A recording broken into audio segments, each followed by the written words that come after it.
All right, guys, welcome to the video. Anthony here, Special Analysis. Hope you're having a wonderful day. As usual, going to just kind of break down my thought process with you, run through my approach to the market, give you some insights to what's kind of going through my brain as I'm analyzing, interpreting, providing expectations for the market. We look at the NASDAQ, the S&P, crude oil, and gold. What we're going to look at specifically in this video is how I approach crude oil today. Another kind of exaggerated day, right? It took a long time for things to kind of come to fruition where I felt very comfortable. And that is just what it is, right? We're in the midst of what's called summertime trading. What's that? The period between Memorial Day and Labor Day is typically a little slower, all right, than other periods during the course of the year. It is what it is, right? Does it mean that I'm going to not trade? No, because there's opportunity, right?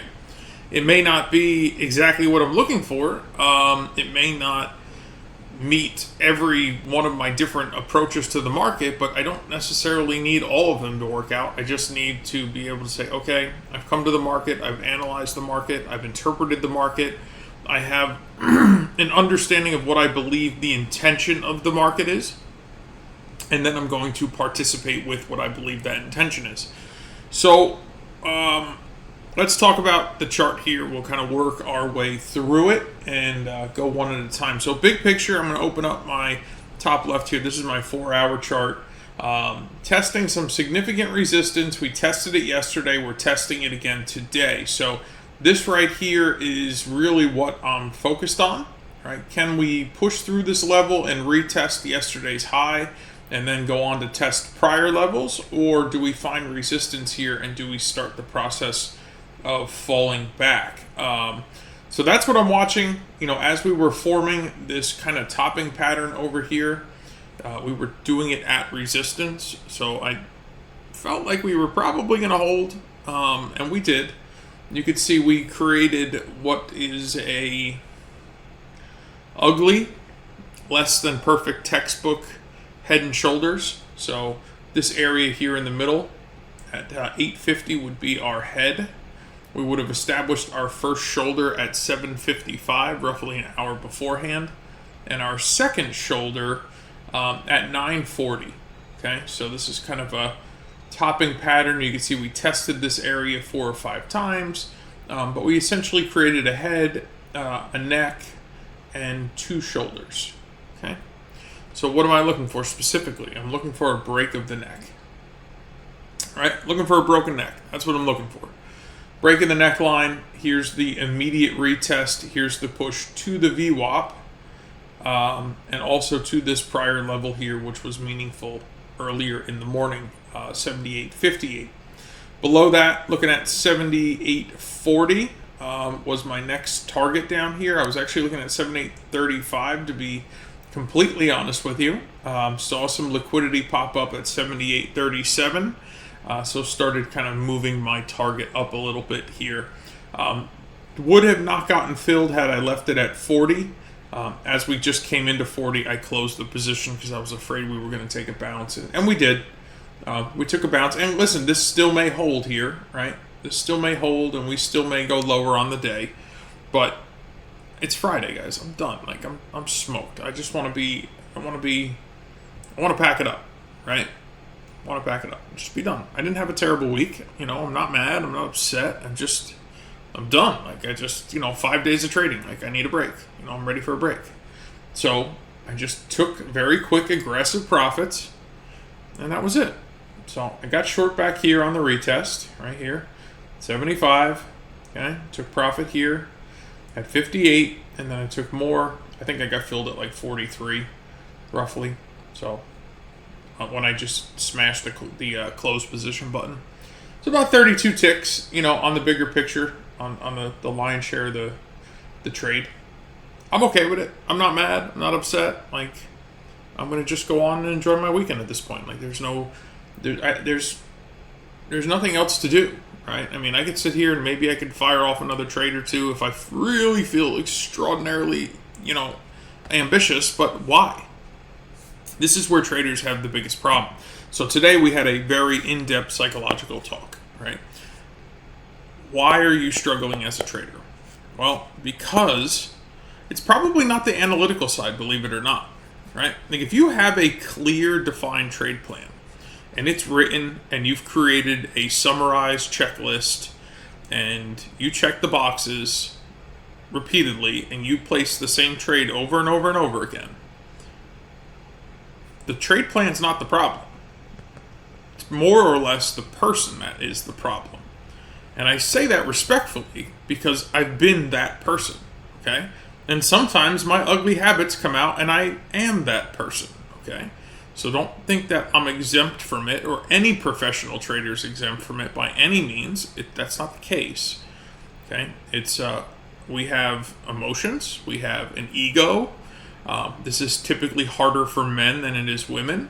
My highest performing clients are middle-aged women who have raised a family and have sustained a career. Okay, those are the traits of my highest performing clients because they have two things that most people lack: patience and discipline. Okay, so if you're looking yourself in the mirror and you're going, hey, why am I struggling as a trader? You need to go, all right, am I a patient person? If you're not a patient person, it's going to be very hard for you. Am I a disciplined person? If I say I'm going to do something, am I going to do it? Right? And you may be very disciplined. Okay? But if you're not patient, sooner or later, your discipline is going to be compromised by your lack of patience, right? Or if you're this very patient person, well, I don't know many people that are patient that don't have discipline, because I think patience is a discipline, in my opinion, especially in this context. So, food for thought, those of you who are along your journey, I will be more than happy to provide you with the analysis of the market, the interpretation, the expectation based on the evidence provided. But you have to understand something. Just because I'm saying, hey, I think crude's going to slip here and pull into the VWAP and then pull into 78.40 based on the evidence doesn't mean that that may necessarily meet your personal trade plan. But then you go, Anthony, well, why are you telling me? Well, because that's the way that you learn, right? You learn by seeing it transpire, right? I'm here to provide a learning experience. But it doesn't necessarily mean that each individual trader, that this trade meets their personal criteria. It may not, and that's totally okay, right? That's totally okay. You don't have to, just because the market's wiggling doesn't mean you have to be in it. For me, I felt very confident that a topping pattern had completed here, right? I felt very confident about what, how order flow looked up at these highs. I felt very confident that if we broke the neckline, that we were going to push to the VWAP, specifically to this prior level, and then specifically towards this prior level. Because there was liquidity at 37, I moved my target from 35 to 40, and as soon as we got to 40, I just hit the close button because I was afraid we were going to get a bounce based on the amount of liquidity that was slightly below. And like I said, we did. And we may, we've just retested the neckline. We may fall right back through the VWAP and fall right through 40 into 35. And if that's what happens, it's wonderful. I don't care. Why? Because I placed my trade, I followed my plan, I checked my list, I took profits, I paid myself, I protected myself. It's Friday, and it's not even 11 a.m., and I am done working for the day. Okay? That is the benefit of trading. Yes, did I have to wait until 10:10 to place my trade? Yes. Did I sit here for 3 hours? Yes. But it wasn't hard. I drank my second cup of coffee, right? I helped my clients interpret the market, most of which today I told them that it was just awful because that's what it was. And then when this happened, I talked about it and said, hey, we break the neckline, probably going to push to the VWAP and then followed by 35. And then I went to revise that statement and go, based on the evidence, there's liquidity sitting at 78.37. I would now say we approach 40 instead of 35. And that's what happened, right? I'm not saying that I'm right. I'm not saying that I'm perfect. I'm just saying that based on the evidence, this is what I believe could transpire. Whether that fit the shoe for you to take a trade or not, I can't make that decision for you. Nobody can. You have to. So, I conclude each of my sessions with these videos for a reason. A, it's a way for me to document my thought process. And B, I get to share it with you so that you can see my thought process. Because if you're trying to trade and you're struggling, right, you may go, Anthony, I feel like I'm on the cusp here. I just can't. I just need that little bit of support to get me there. Okay, great. That's what I provide. Okay, that's what I provide. Right? Along the way, as questions are asked and topics come up, I will, have, sessions where I'll take a deep dive into a rabbit hole, and I do that because it warrants it. Right? Today kind of warranted going down a rabbit hole. Right? Sometimes it's not always the perfect time to trade. And especially if you're new, if you have not gone on to double an account yet, okay, you need to be so disciplined into only, in my opinion, only trading with the trend. And I lay out that trade plan for each of my clients with the checklist to say, hey, if I don't have all these things, I know that I may be entering a less likely or lower probability setup, right? Because not everybody is proficient at saying, I'm going to take this. Like, I don't need a lot of ticks anymore, right? When I was trading with the smaller account size, I needed a lot of ticks. Now that I'm trading with a much larger account size, I just need to be right more than I'm wrong, right? That's all I need. I need to just be right more than I'm wrong.